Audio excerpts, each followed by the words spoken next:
Russia vetoed a bid by the United States at the UN Security Council on Tuesday to set up an investigation to find out who was behind the alleged chemical attack in Syria. 12 council members, remember there are 15, voted in favour, while Bolivia joined Russia in voting against, and China abstained. Earlier, President Trump, Prime Minister Theresa May, and President Macron of France agreed on the need to respond to the suspected attack in Douma.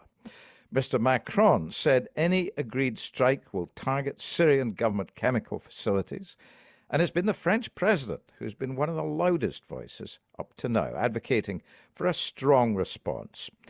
I talked to Olivier Guitta, who is managing director of Global Strat, a geopolitical risk and security consultancy firm, and I asked him if it's his impression that it's President Macron who is actually leading the charge. Actually, yes. During even his presidential run, Macron was quite clear that there was a red line for him, and that it would be enforced, not like Obama didn't enforce it in 2013. So he was leading the charge with this, keeping the moral high ground that he would not let Assad get away with other chemical attacks. But what we can say is that the one that acted already was Trump rather than Macron in April of last year. In that latest round, I would say both Macron and Trump are really co-leading the charge, if you will, on a potential military strike after. On some kind of action. So, I mean, the leak from the White House seemed to suggest that it was President Macron who was calling President Trump and saying, you've got to do something. Right. At the same time, remember, I mean, in 2013, France under Hollande was really the country also leading the charge, to the point that just before Obama bailed out, the fighter jets were ready to take off from a French aircraft carrier to bomb targets of the regime of Assad. So it's been a long history. I mean, obviously, there's a quite colonial view of the region of the Levant when it comes to France, with Syria and Lebanon that were protectorates. So there's always this linkage that you have to remember when you see how much France gets involved in the region. So that is, in a way, a little normal that we'll see Macron lead the charge, especially since President Trump announced that he wanted to get out of Syria as soon as possible, and he was tamed down by his military advisors not to get out so soon. So it makes sense that France is leading the charge. The caveat and the problem that we've seen in just the past hours is that Macron has taken a step backwards towards this stance, if you will, during the press conference with Saudi Crown Prince Mohammed bin Salman. Now, I was just going to ask you about this.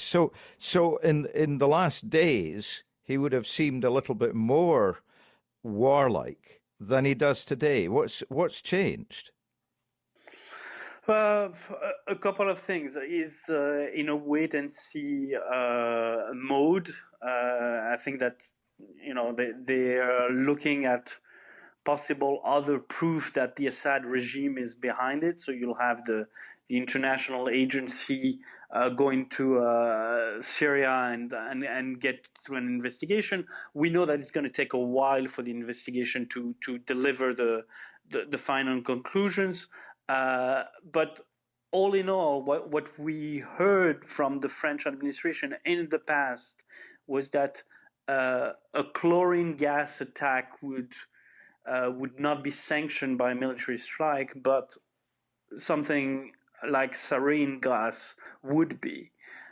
So it's been different things that we've been hearing. And as you said, Macron has been, in the past few hours, taking a step back, if you will, saying that he will give his answer in a few days in terms of whether there'll be a military strike. But also, more importantly, he had specifically said that the targets would be limited to chemical facilities of the Assad regime and would not target places where Iranian and Russian forces would be stationed. Can you tell if Mrs. May, the Prime Minister, has had any impact on him? Because if she were to be involved, she might very well need the authority of Parliament, and there's no guarantee she would get that. Right, but I think this is the third wheel, to be honest with you. I think if you see what's been happening, the UK has been really, if you will, leading from behind, to take the expression that Obama liked so much. In this case, she's really appearing only now, while Macron and Trump have been speaking in the past 2 days twice on that issue. So it was always the case with the rhetorical argument that France and the US were the strongest in terms of what they would do vis-a-vis Assad. And as you said, whether the UK is bogged down by asking Parliament to give the go-ahead or not, both France and the US do not have this issue. They can go ahead with any kind of retaliatory military strike against Assad without asking Parliament or Congress, in the case of the US, to basically sanction it.